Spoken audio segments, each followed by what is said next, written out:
Video games and junk food go back a long way.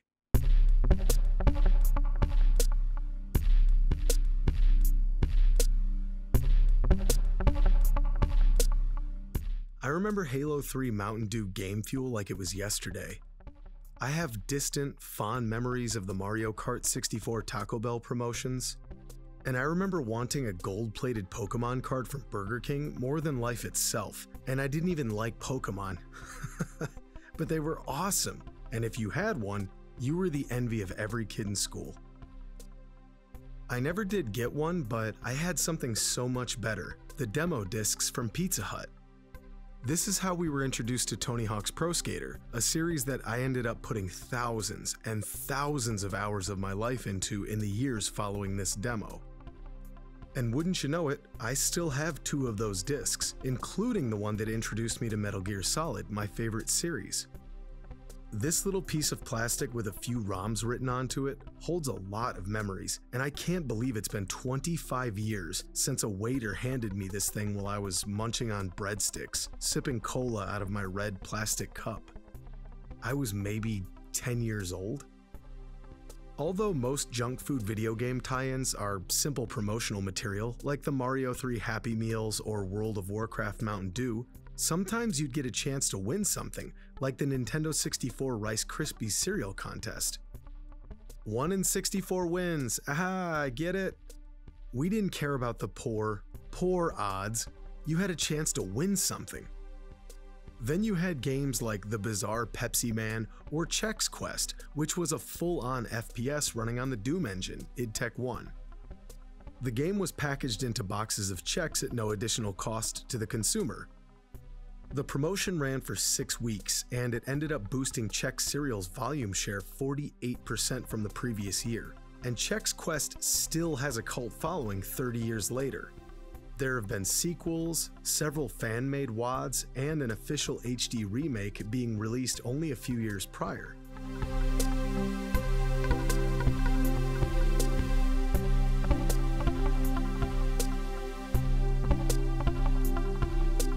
Then we have the Burger King games. In 2005, after expressing interest in developing titles for Xbox Live but unable to secure funding, developer Blitz Games was contracted by fast food purveyor Burger King to produce promotional video games for the Xbox. By February of 2006, Blitz began work on 3 different games.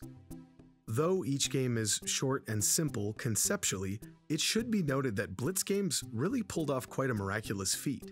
With a little help from a Ghost developer, they delivered 3 fully playable video games in 7 months. Not only that, but they developed each game for the original Xbox and the Xbox 360.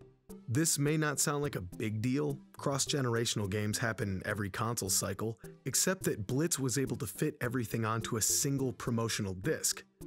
This means that the disc worked on both the OG Xbox and the 360, and to my knowledge, and trust me I looked, this is the only Xbox 360 disc that was specifically designed to work on the original Xbox. And if you look at the cover art, it simply says Xbox, but with the at the time new 360 font. It's pretty cool. Originally set for Xbox Live, the decision to press these games on disc was, from a marketing standpoint, a stroke of genius. Because if someone had a desire to get one of these games, they had to go into a Burger King restaurant and order a meal. And the choice to print both versions onto one disc was utterly brilliant, as the OG Xbox had a massive home install base already, and the Xbox 360 was just reaching its first year, which was red hot. No, not that red hot yet. So yes, these games were very clearly a marketing ploy to boost the sale of Burger King's, quote, food, but the developmental background is surprisingly intense and fascinating given what the games ended up becoming. But does that make the Burger King games any good? One of them has to be, right? No.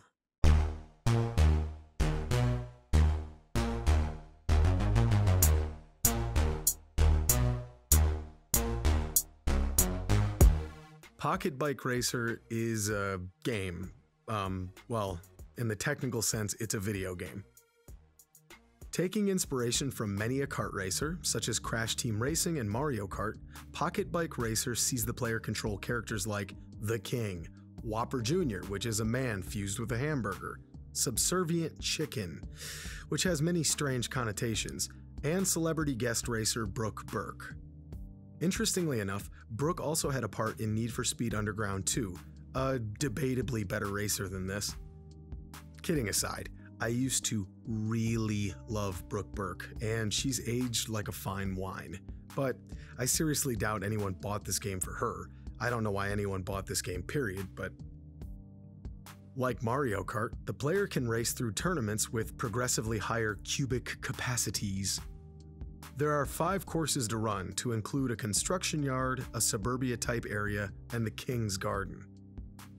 As you pass through color barriers between cones, you can build a meter for different weapons. It's all stuff you've seen before: a nitro boost, a shield, rockets, and banana peels, aka dynamite.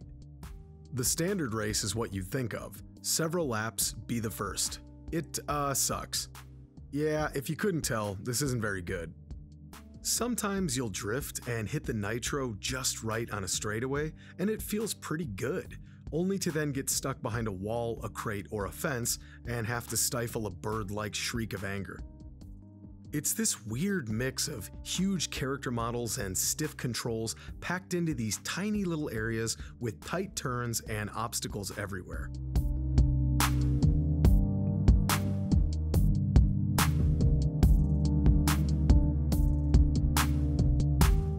The game's presentation is also about as barren as it gets, and this goes across all 3 games. The graphics aren't completely terrible, considering that it's a game from 2006 that was sold out of a hamburger shop. The King's robe flows behind his bike, even though it clips right through it, and there are some beautiful primary colors that make the game pop, but there's no pizzazz. It lacks all the glamour, glory, and gusto of a game like Mario Kart. Like, the power-ups are a light between a few cones that feed into a generic racing strip meter for power-ups. There should be multicolored floating hamburger pickups and drivers busting mayonnaise out of their exhaust pipes and a big crown for the winner. Instead, you get a lame placement screen when you finish, with zero pomp or celebration. Though I will say, the game is hardly smooth, but it's not unplayable, and I'd say that if you found it at like a local retro shop for a couple of dollars, it's worth that much if you wanted to sate your curiosity. I got a good little hour out of it with only a splash of rage.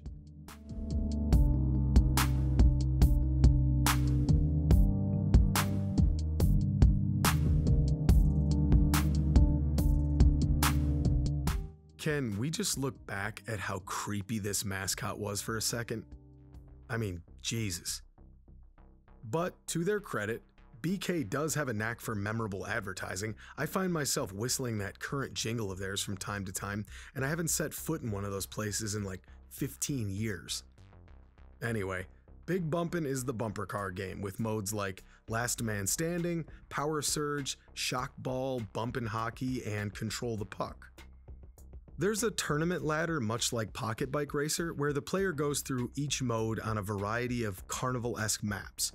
You can pick up power-ups like a shield, a health leech, super speed, or a repair wrench. Last Man Standing is your standard King of the Hill survival of the fittest mode, and once you get used to the weird stick controls, it's actually not half bad. It's not half good, though, to be sure, and I didn't always understand how I won or lost, but it's okay. Shock Ball is kind of like an infected mode meets hot potato. You pass the shock ball until it explodes, and it becomes kind of frantic when you see the infected person coming at you. It's kind of like Virus in Time Splitters 2. Control the Puck is your standard possession type game where you bump the puck to make it yours, and on you go until you win. It would have been better if you actually kept the puck and had to bump the other players, but Also, hockey is actually kind of fun. Believe me, you'd rather just play any other hockey game in existence, of course, and the controls are pretty much rubbish, but the game of hockey is always kind of a good time by default. I have to say, Of the 3 Burger King games, this one was probably the one I had the most fun with, and really for the price, it's kind of a good value. And I could see this being a pretty good multiplayer game in that buddies in the den with a doober kind of way. Not very good, but not terrible. It left me with hope for the 3rd and final game.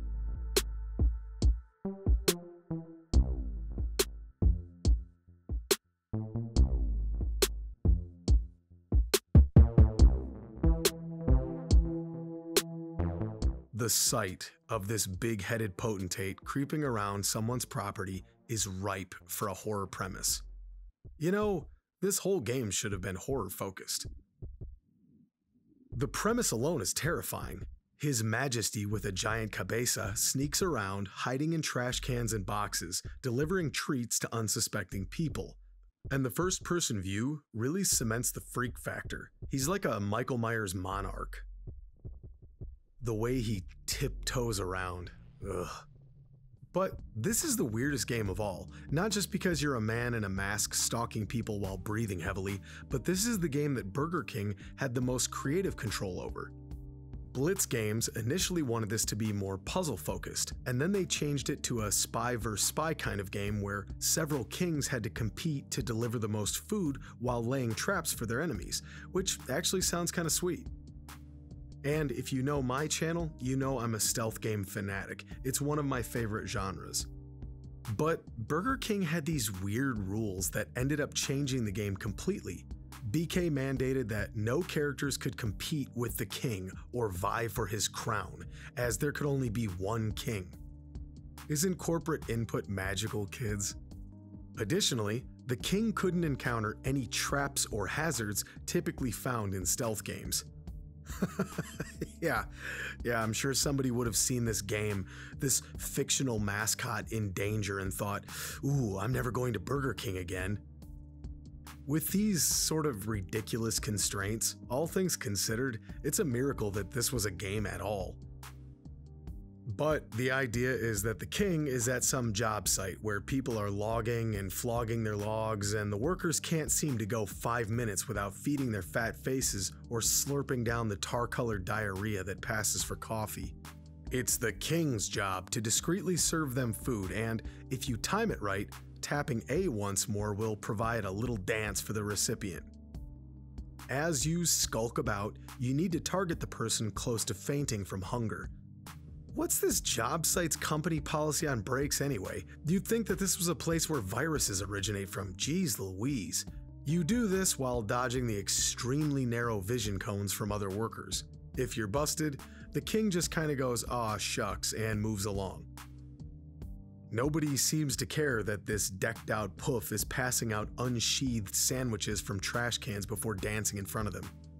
Missions involve thrilling tasks like deliver 5 meals without being spotted or deliver 3 coffees with maximum flourish. Another mission involves delivering from inside of a box, a barrel, or from under a vehicle. I think my creative writing hand just went numb. I just have to talk about how bad this is. These missions might be, seriously, the most boring gameplay I've ever endured. Just sitting here, lying in wait inside of a container while waiting for a person to walk by. And not just any person, only the hungry ones. Even for a $3 advertisement disguised as a game, this is shockingly bad. It's so boring. There are 20-something missions in total, but my game crashed here. I considered it a mercy killing. Thanks, King.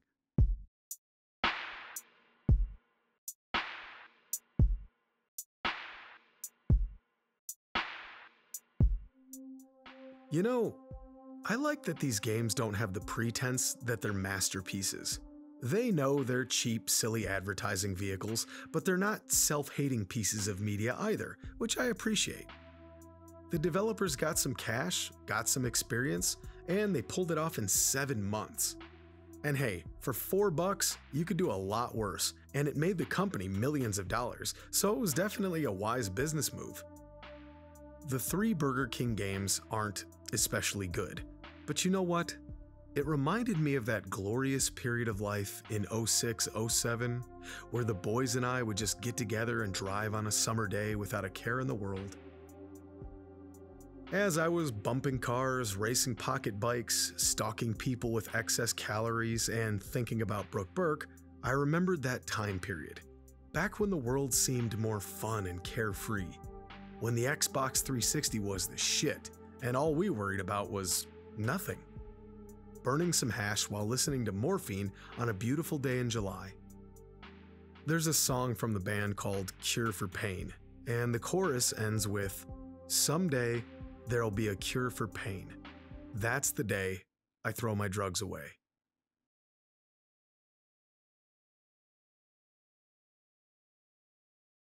Yeah. I'm alone. I am not lonely.